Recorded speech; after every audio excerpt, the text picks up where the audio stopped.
السلام علیکم ورحمۃ اللہ وبرکاتہ۔ پیارے عزیزوں، میں امید کرتی ہوں کہ آپ سب خیر و عافیت سے ہوں گے۔ جیسا کہ میں نے پچھلے لیکچر میں آپ کو بتایا تھا کہ اعراب اسم کے آخری حرف پر جو حرکت ہوتی ہے اسے اعراب کہا جاتا ہے۔ پھر اسم کو پہچاننے کے لیے میں نے آپ کو 4 چیزیں بتائی تھی۔ اس میں سے میں نے آپ کو اعراب کے بارے میں بتایا تھا کہ ہم اعراب کے بارے میں ڈیٹیل سے پڑھیں گے۔ تو اعراب کیا ہوتا ہے؟ معنی کی تبدیلی کے بغیر اسم کی آخری حالت کی تبدیلی کو معنی کی تبدیلی کے بغیر اسم کی آخری حالت کی تبدیلی کو اعراب کہا جاتا ہے۔ جیسے کہ لا الہ الا اللہ محمد الرسول اللہ، اور اذان میں ہم کیا پڑھتے ہیں؟ اشہد ان محمد الرسول اللہ۔ اور ہم درود شریف میں کیسے پڑھتے ہیں؟ اللہم صلی علی محمدن۔ تو یہ محمدن، محمدن، محمدن، اب یہ کیا ہو گیا؟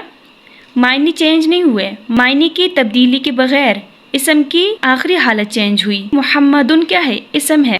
محمدن بھی اسم ہے، محمدن بھی اسم ہے۔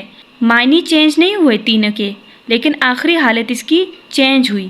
محمدن، محمدن اور محمدن۔ یہاں پر 2 پیش آ گیا، یہاں پر 2 زبر آ گیا، یہاں پر 2 زیر آ گیا۔ محمدن، محمدن۔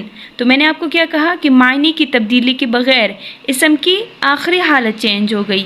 آخری حالت یہاں پر محمدن آ گیا، یہاں پر 2 زبر آ گیا اور یہاں پر 2 زیر آ گیا۔ تو جب معنی کی تبدیلی کے بغیر اسم کی آخری حالت چینج ہوتی ہے تو اس کو اعراب کہا جاتا ہے۔ مجھے امید ہے آپ کو اچھے طریقے سے سمجھ آ گئی ہوگی۔ اب چلتے ہیں، اعراب کے اعتبار سے اسم کی 3 حالتیں ہیں۔ اسم کی کون سی 3 حالتیں ہیں؟ حالت رفع، حالت نصب، حالت جر۔ تو پچھلے لیکچر میں میں نے آپ کو ان 3 حالتوں کے بارے میں بتایا تھا کہ حالت رفع کیا ہوتا ہے، حالت نصب کیا ہوتا ہے اور حالت جر کیا ہوتا ہے۔ ایک دفعہ پھر سے میں آپ کو بتا دیتی ہوں کہ جو اسم ہوتا ہے وہ عموماً حالت رفع میں ہی ہوتا ہے، 2 پیش میں ہی ہوتا ہے۔ مثال کے طور پر جب ہمیں عربی نہیں آ رہی ہوتی تو ہم کہتے ہیں ھذا کتاب، ھذا درواز، تو ہم ہر نام کے ساتھ ان کی آواز لگاتے ہیں۔ ہم کیا لگاتے ہیں؟ ہم ان کی آواز لگاتے ہیں۔ لیکن کچھ سٹیپس ایسے ہوتے ہیں کہ جب وہ حالت نصب میں چینج ہو جاتے ہیں، کچھ ایسے ہوتے ہیں کہ وہ حالت جری میں آ جاتے ہیں۔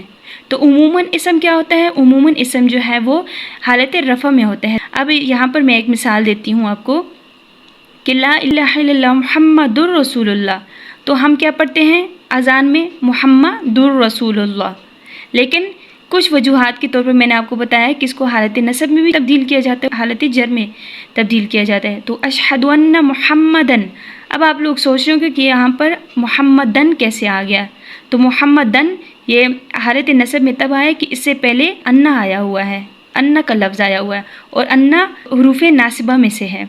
اللہم صلی علی محمدن، اب یہاں پر محمدن کیوں آ گیا؟ یہ کچھ ایسے قواعد ہیں کہ جس سے پہلے ہمیں قواعد کا جاننا ضروری ہے، یہ بھی جو ہے وہ ہم ڈیٹیل سے پڑھیں گے۔ اب چلتے ہیں اعراب کے اقسام کی طرف۔ اعراب کے لحاظ سے اسماء 2 طرح کے ہوتے ہیں، معرب اسماء اور مبنی اسماء، اور اس میں سے معرب اسماء کی 2 اقسام ہیں، منصرف اسماء جس کو منون بھی کہا جاتا ہے، اور غیر منصرف اسماء جس کو غیر منون بھی کہا جاتا ہے۔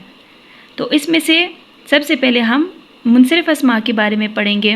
غیر منصرف اسماء کو ہم آنے والی کل کی کلاس میں پڑھیں گے۔ تو ہمارا فوکس یہاں پر صرف اور صرف منصرف اسماء پر ہونا چاہیے۔ تو منصرف اسماء کیا ہوتا ہے؟ یہ وہ اسماء ہیں کہ جن کی اعرابی حالت تینوں حالتوں میں تبدیل ہوتی ہے۔ کیا ہوتی ہے؟ وہ اسماء ہیں کہ جن کی اعرابی حالت، میں نے آپ کو اعرابی حالت میں پیچھے بتایا تھا کہ آخری حالت اس کی تبدیل ہوتی رہتی ہے، اسم چینج نہیں ہوتا، اسم تبدیل نہیں ہوتا تینوں حالتوں میں، چاہے حالت رفع میں ہو، چاہے حالت نصب میں ہو، چاہے حالت جر میں ہو، وہ اسم ایسے ہی رہے گا، اسم تبدیل نہیں ہوگا، اس کے آخری حالت جو ہوگی وہ تبدیل ہوگی۔ مثال کے طور پر جیسے اذان میں کیا پڑھتے ہیں؟ محمدن، کلمے میں ہم کیا پڑھتے ہیں؟ محمدن، اور درود شریف میں کیسے پڑھتے ہیں؟ محمدن۔ میں نے آپ کو فرسٹ کلاس میں بتایا تھا کہ رفع کس کو بولتے ہیں؟ پیش 2 پیش کو بولتے ہیں، نصب زبر 2 زبر کو بولتے ہیں، اور حالت جر زیر 2 زیر کو بولتے ہیں۔ تو اب یہاں پر محمدن آخری حالت کیا ہے؟ 2 پیش ہے، محمدن 2 زبر ہے، 2 زبر اور ایک الف لگایا جائے گا، 2 زبر اور ایک الف لگایا جائے گا حالت نصب میں۔ محمدن آخری حالت پر 2 زیر لگایا جائے گا۔ اسی طرح سے کتابن، کتابن اور کتابن۔ کتابن کی آخری حالت 2 پیش ہے، حالت رفع میں ہے، اور کتابن پر آخری حالت میں 2 زبر آیا ہوا ہے حالت نصب میں۔ کتابن کے آخری حالت پر 2 زیر آیا ہوا ہے حالت جر میں۔ اسی طریقے سے اسماء اسم کی جمع ہے۔ اسماء سے آپ نے کنفیوز نہیں ہونا، اسماء اسم کی ہی جمع ہے، جسے انگلش میں ناؤنز کہا جاتا ہے۔ کیا کہا جاتا ہے؟ ناؤنز کہا جاتا ہے۔ تو اب آپ سوچ رہے ہوں گے کہ عربی زبان میں تو بہت زیادہ اسماء ہیں، تو منصرف اسماء کی پہچان کیا ہوگی؟ اس طرح سے قرآن پاک میں منصرف اسماء کو پہچاننے کے لیے 3 قواعد کا جاننا نہایت ضروری ہے۔ پہلا کیا ہے کہ منصرف اسماء تنوین کے ساتھ، ہمیشہ تنوین کے ساتھ ہوں گے۔ منصرف اسماء کس کے ساتھ ہوں گے؟ ہمیشہ تنوین کے ساتھ، 2 پیش 2 زیر، اور جیسے کہ میں نے کیا پڑھایا تھا آپ کو، 2 پیش 2 زبر اور 2 زیر۔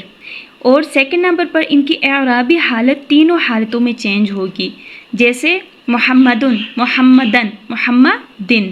تیسرا پوائنٹ یہ ہوگا کہ ان کی تعداد 85% ہوگی، ان کی تعداد 85% ہوگی۔ 85% کوئی کم نہیں ہے، 85% بہت زیادہ ہے۔ یعنی اس میں سے اگر 15 دوسرے اسماء کے لیے نکال دیں تو یہ 85% بہت زیادہ ہو جاتا ہے، تو اس کی تعداد نہایت ہی زیادہ ہوتی ہے۔ جیسے عالمن، عالمن کیا ہے؟ اس کی آخری حالت کیا ہے؟ تنوین میں ہے۔ کہیں اگر آپ کو نظر آئے عالمن تو آپ جو ہے وہ فوراً اس کی آخری حالت سے پہچان لیں گے کہ یہاں پر تو 2 پیش ہے۔ کہیں اگر آپ کو نظر آئے عالمون تو آپ جو ہے وہ فوراً اس کی آخری حالت سے پہچان لیں گے کہ یہاں پر تو 2 پیش ہے، تو آپ فوراً یہاں سے پہچان لیں گے کہ یہاں یہ لفظ تو منصرف اسماء میں سے آتا ہے، کہ یہاں پر آخر میں تنوین آیا ہوا ہے، عالمون۔ تو اسی طریقے سے حالت رفع میں آپ دیکھیں، عالمون کی مثال لے لیتے ہیں۔ حالت رفع میں کیا ہے؟ عالمون 2 پیش ہے۔ حالت نصب میں عالمن، میں نے آپ کو کیسے بتایا تھا کہ 2 زبر کے ساتھ الف پی لگایا جائے گا، اور حالت جر میں آخری حالت اس کی تبدیل ہو جائے گی، عالمن، عالمن 2 زیر آ گیا ہے، تو عالمن، عالمن، عالمن۔ اسی طریقے سے قفلن، قفلن کہتے ہیں تالا، قفلن تالے کو کہتے ہیں۔ تو جب حالت نصب میں اس کو چینج کریں گے تو اس کے ساتھ 2 زبر کے ساتھ الف بھی لگایا جائے گا، قفلن۔ اسی طریقے سے حالت جر میں اگر اس کو تبدیل کر دیا جائے گا تو قفلن کہا جائے، آخری حالت میں 2 زیر کے ساتھ یہ تبدیل کر دیا جائے گا، قفلن۔ اسی طریقے سے مفتاحن، مفتاحن کسے کہتے ہیں؟ چابی کو۔ مفتاحن جب اس کی نصبی حالت ہوگی تو 2 زبر کے ساتھ الف بھی لگایا جائے گا۔ اسی طریقے سے حالت جر، حالت جر کے آخر میں 2 زیر آیا ہوا ہے۔ اسی طریقے سے توابن، توابن کی آخری حالت 2 پیش میں ہے، جب اس کو حالت نصب میں تبدیل کریں گے تو 2 زبر کے ساتھ الف بھی لگایا جائے گا۔ حالت جری، جری حالت میں توابن 2 زیر لگایا گیا ہے۔ اسی طریقے سے اگر میں آپ کو مثال دوں قرآن پاک میں، انہو کان توابا، انہو کان توابا، تو آپ یہاں سے کیا پہچان لیں گے؟ تو توابن سے آپ کو کیا لگ رہا ہے کہ یہ کون سی حالت میں ہے؟ یہ کیا ہے؟ حالت نصب میں ہے۔ تو توابن 2 زبر بھی آیا ہوا ہے اور ساتھ الف بھی آیا ہوا ہے، تو آپ یہاں سے کیا پہچان لیں گے کہ یہ تو منصرف اسماء ہے۔ اسی طریقے سے حالت نصب میں بعض اوقات اسماء پر الف آخر میں نہیں آتا، اس کی 2 ایکسیپشنز ہیں، اس کی 2 ایکسیپشنز ہیں۔ بعض اوقات میں نے آپ کو کیا بتایا کہ حالت نصب کے آخر میں کیا آئے گا؟ 2 زبر کے ساتھ الف بھی لگایا جائے گا، لیکن یہاں پر آپ کی سمجھنے کی ایک بات ہے کہ حالت نصب میں بعض اوقات اسماء پر الف آخر میں نہیں لگایا جاتا، تو یہ آپ کیسے پہچانیں گے؟ تو یہاں پر 2 ایکسیپشنز ہیں جس کو سمجھنا نہایت ضروری ہے۔ پہلی ایکسیپشن کیا ہے کہ اگر کوئی اسم گول تا پر ختم ہو رہا ہو تو اس صورت میں 2 زبر کے ساتھ الف نہیں لگایا جائے گا۔ حالت نصب کی بات کر رہی ہوں میں، جس اسم کے آخر میں تا آ رہی ہو تو اس کے آخر میں حالت نصب میں الف نہیں لگایا جائے گا۔ اس تا کو کیا کہا جاتا ہے؟ تائے مربوطہ۔ اس تا کو کیا کہا جاتا ہے؟ تائے مربوطہ۔ پہلی ایکسیپشن آ گئی، مثال کے طور پر کہ حالت رفع، حالت رفع میں ہم کیا دیکھتے ہیں؟ مسلمتن،